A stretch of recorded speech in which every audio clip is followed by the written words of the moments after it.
Tetapi keluar dari Taif tidak bisa kembali masuk ke Mekah karena sudah dicoret dari warga negara Mekah, tidak bisa masuk lagi. Akhirnya beliau Rasulullah istirahat karena kelelahan, menahan rasa sakit di satu kebun milik orang Nasrani. Di situ Rasulullah istirahat, kemudian mengadu kepada Allah.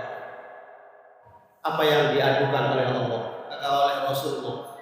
Bukan Rasulullah mengadu karena sakit kakinya, bukan. Bukan Rasulullah mengadu atau mengeluh karena tidak ada yang menemani dalam dakwahnya, bukan. Tapi yang Rasulullah adukan kepada Allah adalah, ya Allah, illam yakun bika alayya ghadabun fala ubali. Ya Allah, selama engkau tidak sedang murka kepadaku. Ini kan keadaan kalau susah, kita suka pikirannya kepada Gusti Allah apa? Saya ini lagi dimarahin sama Gusti, iya kan? Nah, duit buat modal, jualan habis. Akhirnya kembali boro-boro laba, modalnya tinggal separuh, keluar, pulang, dimarahin istri. Ada yang kayak gitu? Belum lagi gak taunya anak, masya Allah, sengaja nggak sengaja urusan para orang harus diganti. Bertubi-tubi masalah. Kira-kira kita kalau seperti itu pikiran kepada Allah apa? Ya Allah, kenapa engkau berikan ujian sebesar ini? Pokoknya lagi dimarahin lah rasanya, betul kan? Lagi gak disayang sama Gusti. Tidak demikian dengan Rasulullah. Rasulullah mengatakan, "Illam yakun bika alayya ghadabun fala ubali." Ya Allah, segala apa yang sedang engkau berikan kepadaku, susahnya dakwah, disakiti oleh orang Taif sampai berdarah, ini semuanya selama engkau ya Allah tidak sedang marah kepadaku, saya terima. Tidak peduli ya Allah, saya terima segalanya. Yang penting engkau ya Allah tidak sedang marah. Yang penting engkau sedang ridho kepada aku. Masya Allah, sallu ala Nabi Muhammad. Yang penting ridho ya Gusti. Nah, disitulah Rasulullah betul-betul teruji kesabarannya, sehingga pada akhirnya Rasulullah bisa kembali ke Mekah dengan jaminan salah satu sahabat. Jadi seperti tamu. Dan singkat cerita, masuk lagi ke Mekah, tapi seperti tamu, karena sudah bukan warga negara. Akhirnya tidak banyak yang bisa dilakukan, ya, karena tamu terbatas perbuatan. Sehingga ketika beliau sendiri di samping Ka'bah, ada yang mengatakan di Hijr Ismail, ada beberapa riwayat. Disitulah apa? Pernyataan kelulusan Allah Subhanahu wa taala berikan kepada Nabi Muhammad sallallahu alaihi wasallam atas ujian besar yang telah dilalui. Dikasih hadiah wisuda. Dikasih perjalanan istimewa sebagai bentuk hadiah dari Allah kepada Rasul. Makanya kita kalau diuji yang sabar, insya Allah pasti akan ada sesuatu yang besar yang Allah akan berikan kepada kita. Amin ya Rabbal alamin. Yang sabar. Ini Rasul dinyatakan lulus, artinya diberi hadiah besar. Apa hadiahnya? Diperjalankan Isra bin, bahasanya juga usriyabi dalam riwayat hadis. Allah yang mengisrakan, subhanalladzi asra bi'abdihi. Nah, akhirnya hadiah perjalanan istimewa Allah berikan kepada Rasul dengan segala keistimewaan dari segala bentuk perjalanannya. Penjemputannya istimewa oleh malaikat pembesar, yaitu malaikat Jibril dan Mikail. Mau nggak dijemput malaikat? Kira-kira kalau dijemput malaikat, malaikat siapa yang jemput? Hah? Israel ya. Ini sebagai bentuk keistimewaan yang Allah berikan. Kemudian prosesi istimewa juga dilakukan oleh malaikat Jibril atas perintah Allah kepada Rasulullah kaitan pembelaan dada, pencucian hati, kemudian transportasi istimewa kendaraan, nggak jalan kaki. Pakai apa kendaraannya namanya? Burung. Binatang lebih rendah dari kuda, lebih atas dari keledai. Intinya istimewa. Kemudian perjalanan mulai start dari Masjidil Haram, Isra, finish Masjidil Aqsa. Perjalanan yang sangat indah, yang sangat istimewa, super cepat. Perjalanan darat super cepat. Jarak dengan perjalanan onta yang ditempuh selama 1 bulan hanya ditempuh dalam beberapa saat. Super cepat. Tetapi istimewa. Apa yang menjadikan istimewanya? Perjalanannya sangat cepat, cus gitu. Tetapi apa yang ada di kanan kirinya begitu jelas. Kejadian-kejadian di kanan kirinya begitu jelas. Kan perjalanan kalau cepat kan nggak jelas kanan kirinya. Tapi ini jelas.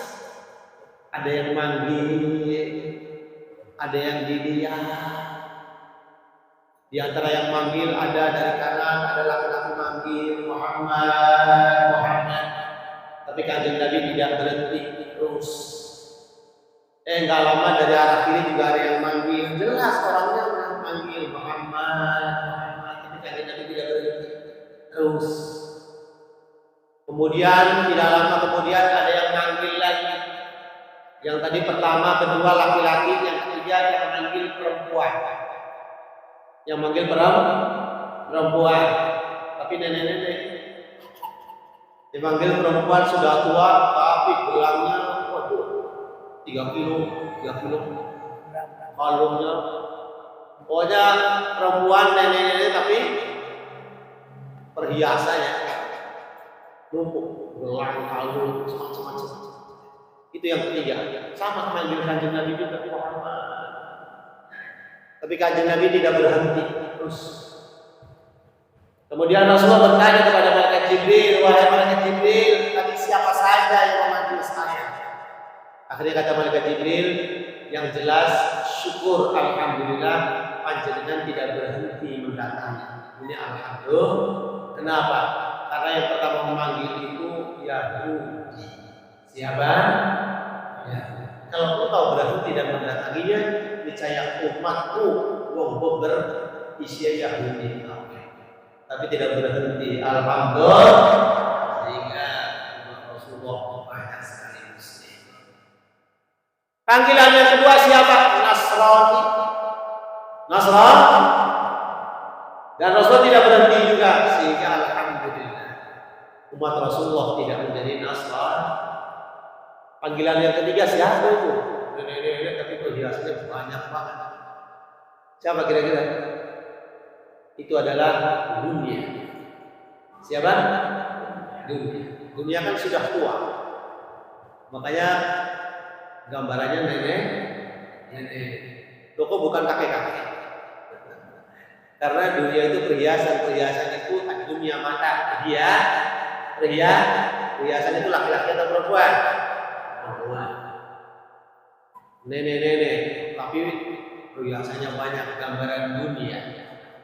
Dan alhamdulillah panjenengan tidak berhenti. Niscaya kalau engkau berhenti dan menghampirinya, umatku tidak ada yang memikirkan masalah agama dan ibadah. Niscaya akan selalu memikirkan dosa.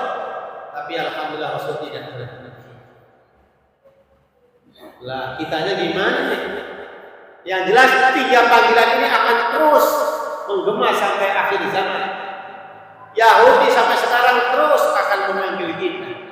Nasrani sampai sekarang akan terus memanggil kita, apalagi dunia siang malam. Betul nggak? Kira-kira kita ini Rasulullah menuntut kita tidak mendatangi panggilan mereka, tapi kita sebagai umatnya atau orang-orang yang mengaku sebagai umatnya, panggilan ini kita datang apa enggak? Kita datangin apa enggak? Yahudi lagi manggil terus, walan tarḍā 'ankal yahudu walan nasārā hattā tattabi'a millatahum. Tidak akan berhenti selalu memanggil. Cuma kenyataannya kira-kira kita ini datengin panggilan Yahudi apa enggak?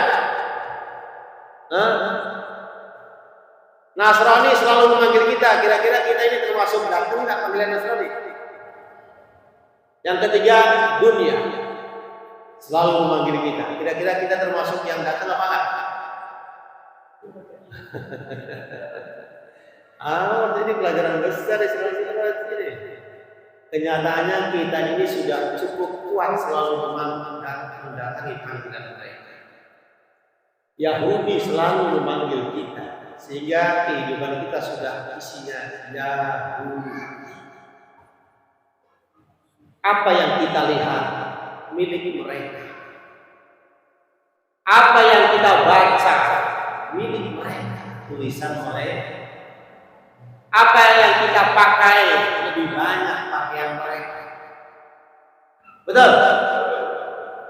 Apa yang kita sukai lebih banyak milik mereka.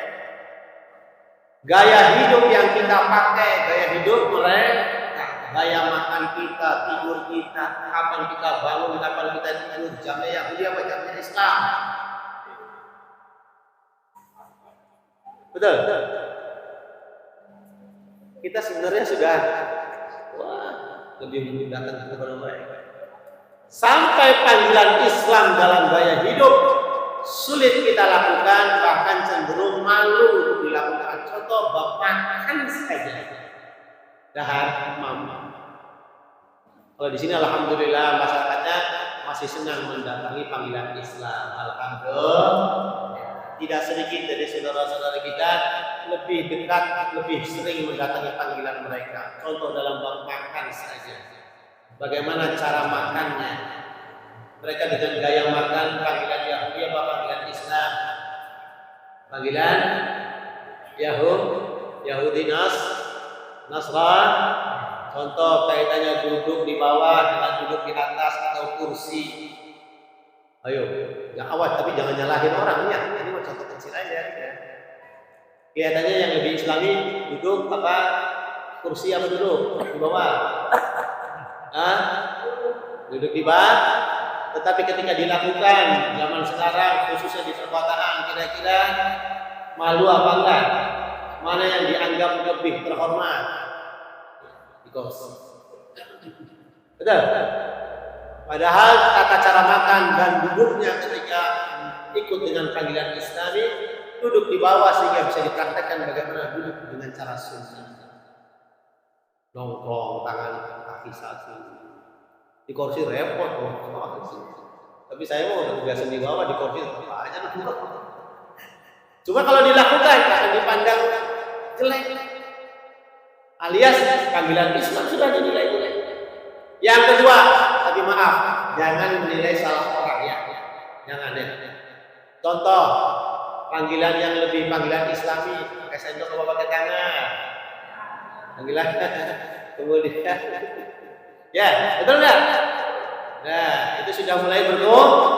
Bahkan ketika kita lakukan dengan cara yang lebih dengan panggilan Islam, duduk di bawah kaki nongkrong satu, atau bahkan dalam riwayat juga nongkrongnya dua, mungkin nggak pernah saya lihat itu. Kemudian dengan tangan, ya, ketika dilakukan cenderung malu, bahkan cenderung dihina ketika ada di tempat yang dianggap lebih terhormat. Ini contoh kecil yang tidak sampai mengarah kepada haram, tapi gambaran di mana kita ini lebih mendatangi panggilan oleh Yahudi dan Nasrani.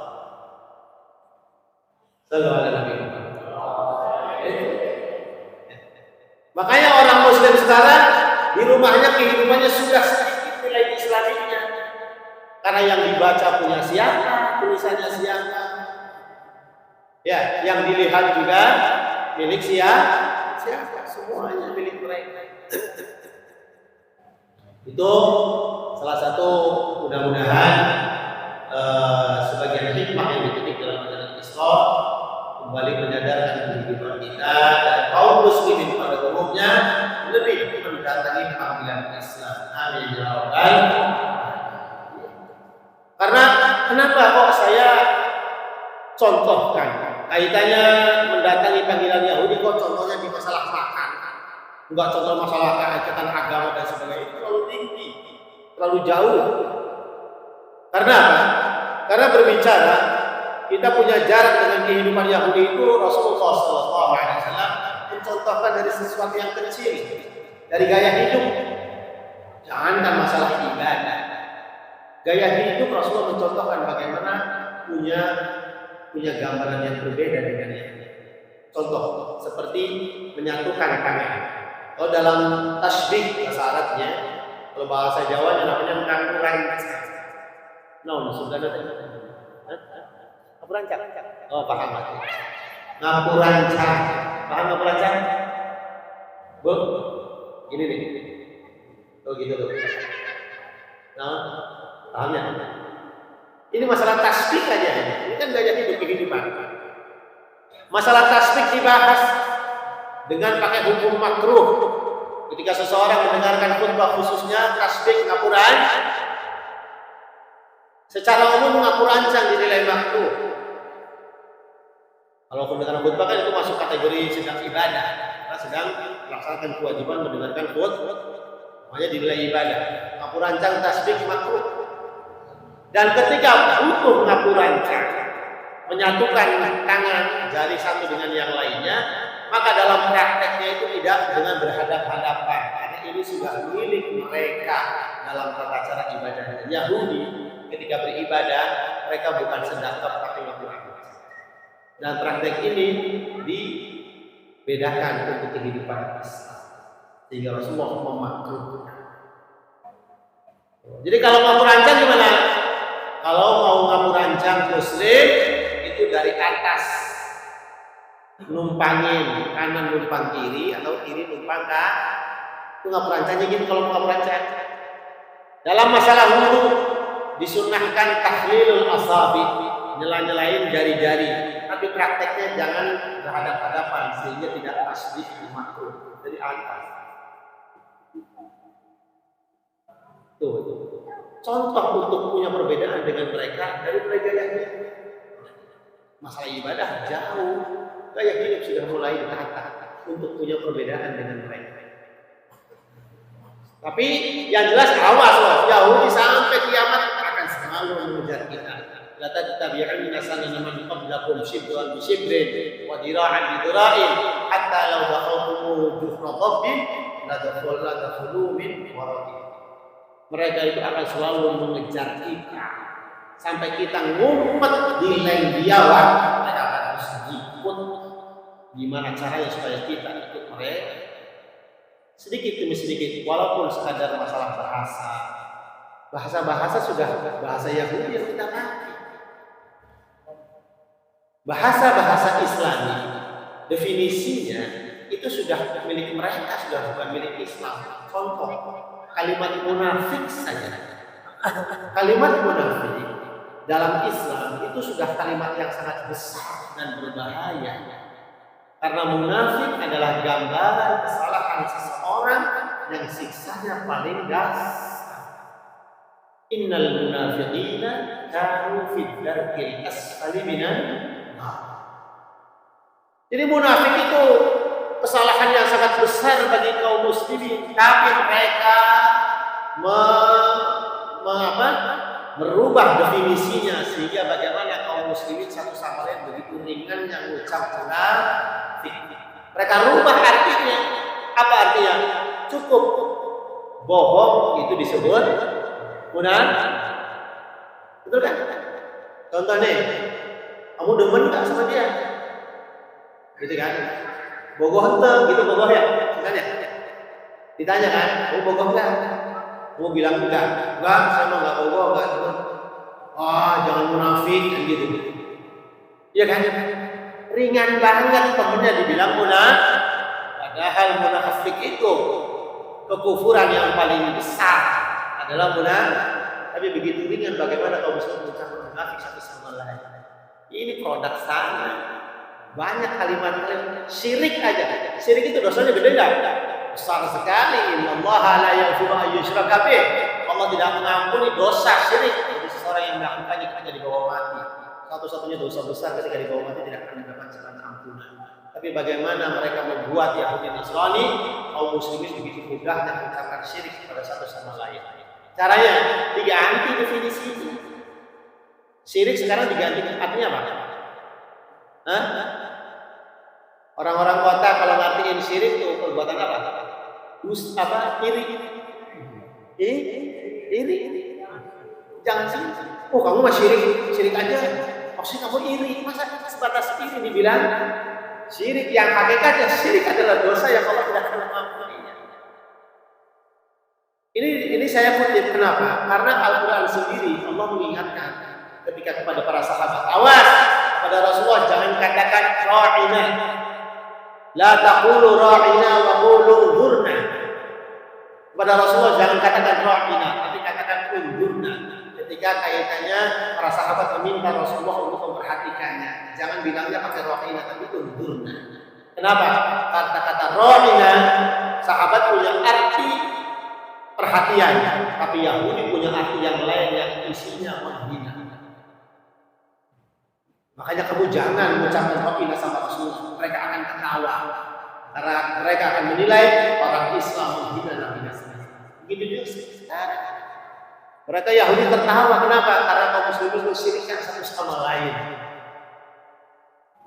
Oh, ini enggak terasa kan? Dikocek aja baru tuh. Ketahuan kita ini sebenarnya sudah sangat mengikuti Yahudi dan sering menerima panggilan mereka. Nah, sekarang makanya kaula muda ini yang muda-muda, masuk kalimat munafik nggak usah dipakai lagi untuk sekadar dusta. Kalimat syirik jangan dipakai lagi sebatas apa? Iri. Nah, itu kalimat besar dalam Islam. Nah, itu masya Allah. Yang ketiga panggilan dunia. Kita selalu mendatanginya ya. Artinya gimana? Artinya panggilan dunia ketika kita mendatanginya, artinya ketika kita mengejar dunia dengan kewajiban Allah yang ditinggalkan, berarti kita lebih memilih panggilan dunia, bertentangan dengan hikmah peristiwa Sallallahu Nabi Muhammad. Nah, itu sebagian kecil dari yang Allah perlihatkan dalam Islam. Kemudian finish di Masjidil Aqsa. Sampai di Masjidil Aqsa dengan pernyataan kemuliaannya Nabi Muhammad sallallahu alaihi wasallam atas seluruh nabi-nabi Allah perlihatkan dengan terlaksananya sholat berjamaah yang dihadiri oleh seluruh nabi-nabi Allah dan Rasulnya, yang menjadi imamnya adalah Nabi Muhammad sallallahu alaihi wasallam. Ini sebagai bentuk pernyataan Rasulullah adalah imamul anbiya'i wal mursalin. Kemudian perjalanan istimewa dilanjutkan dengan perjalanan udara di darat. Daratnya dari Masjidil Haram ke Masjidil Aqsa. Kemudian perjalanan udara. Makanya kalau hadiah Mesir ya, kalau cuma baru darat doang ya belum istimewa. Kalau plus hadiahnya apa Mesir ya darat dan udara. Rasulullah dikasih hadiah sama Allahnya perjalanan darat dan udara. Bukan berarti Allah ada di sana. Allah tidak bertempat. Itu bentuk istimewa perjalanan hadiah Allah kepada Rasul, diperjalankan darat dan udara. Udaranya dari Masjidil Aqsa ke melewati Sidratul Muntaha dengan dipertemukan para pendahulu-pendahulunya dari para Nabi dan Rasul di langit pertama, kedua, ketiga, keempat, lima, enam, tujuh. Allah pertemukan Rasul dengan para nenek moyangnya terdahulu. Isa, Nabi Yahya, Nabi siapa lagi? Nabi Yusuf, Nabi Harun, Nabi Musa, Nabi Ibrahim. Kemudian melewati Baitul Maqmur terus naik. Jaraknya bukan 100-200 kilo, ratusan ribu kilo jaraknya.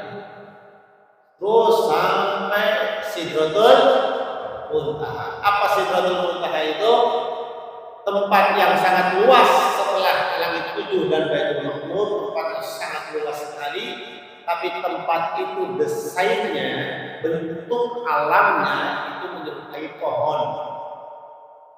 Bumi punya desain sendiri. Bulat apa datar? Bumi teh bulat apa datar? Bulat rasa datar. Jadi setiap tempat yang Allah ciptakan itu desainnya sendiri-sendiri. Langit pertama desainnya sendiri, unsurnya juga sendiri, beda dengan langit kedua. Terus Sidratul Muntaha tempat yang sangat luas, desainnya kalau diperkecil sekian juta kali, maka bentuknya ini seperti pohon. Pohon apa yang mirip? Pohonnya pohon sidrun, yaitu widara. Pohon apa? Widara. Tahu pohon widara kan? Enggak ada di sini. Pohon widara. Itu kan? Di Cirebon masih ada di Jakarta masih pohon. Pohon widara, jadi bentuknya pohon widara, bukan pohon beringin, bukan pohon kurma. Jadi desain alamnya itu kalau dibentuk kecil sekian juta kali, itu pohon. Pohonnya pohon widara. Kenapa yang di sini pohonnya widara, bukan beringin atau kurma? Karena pohon yang memiliki 3 keistimewaan adalah widara. Daun, kayu, buah. Kayunya wangi, buahnya manis, daunnya rindang. Itu cuma widara. Kurma, manis buahnya, tapi daunnya enggak rindang. Beringin, rindang, tapi buahnya manis apa enggak? Suka makan ya, Mak? Tahu? Enggak. Jadi yang punya 3 istimewa cuma pohon widara. Wangi dan kayunya, rindang daunnya, manis buahnya. Makanya ini buat contoh atau yang diikut bentuknya, makanya namanya Sidratul Muntaha. Sidratul Muntaha itu artinya batas akhir, di mana makhluk yang di bawah tidak akan mampu naik melewati Sidratul Muntaha, akan terbakar. Makhluk yang di atas Sidratul Muntaha tidak akan mampu turun melewati Sidratul Muntaha, akan terbakar. Makanya namanya Sidratul Muntaha. Nah, di situ sampai selesai. Udah, Rasulullah terus setelah Sidratul Muntaha masih naik lagi. Tetapi malaikat Jibril yang tadinya selalu menemani cuma sampai Sidratul Muntaha, malaikat Jibril berhenti. Kanjeng Nabi terus. Kemudian kata Rasulullah, ayatul habib wa habibah, ada kekasih meninggalkan kekasihnya di sini. Kata malaikat Jibril, wa ma minna illa lahu maqamun ma'lum. Tidak ada dari kami kecuali ada tempatnya masing-masing. Saya hanya mampu di sini. Kalau naik lagi terbakar saya. Disitulah salah satu kenyataan juga atau fakta atau kejelasan Rasulullah SAW lebih mulia daripada malaikat Jibril. Terus naik melewati Lauhul Mahfuz, terdengar guratan pena mencatat takdir, Soriral Qalami, terus sampai makhluk terbesar yang Allah ciptakan. Apa itu? Arsy. Makhluk terbesar yang Allah ciptakan adalah apa? Arsy. Allah juga sampai arsy, di mana tergantung di arsy rahim. Ternyata ada yang bergelantungan di arsy. Ternyata rahim, kandungan, tergantung di arsy. Terdengar suara dari rahim yang selalu mengatakan akan tersambung dengan orang yang menunggu dan akan terputus dengan orang yang terputus. Makanya wajib menyambung tali silaturahmi. Nah, setelah Aras, terus Rasulullah melanjutkan perjalanan sampai lebih jauh dengan terbukanya tabir demi tabir gitu kalau di dalam kitab. Seperti apa? Ahwal Muhammadiyah dan kitab yang lain. Terus perjalanannya. Tidak ada yang mampu menggambarkan kata Rasulullah sendiri. Jadi apa? Tersibak terbuka tabir demi tabir, semakin dalam. Sampai tempat yang tidak pernah sampai di situ kecuali Nabi Muhammad SAW. Kemudian disitulah penyerahan hadiah utamanya. Hadiahnya di sini. Kalau tadi perjalanan istimewa menuju penyerahan hadiahnya di sini. Kira-kira hadiahnya apa? Hadiahnya apa?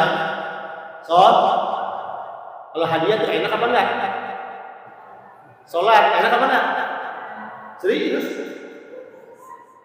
Masa enak sholat? Kalau sekarang malaikat Jibril datang nih, malam ini, subuh, pagi, subuh, hari ini, libur.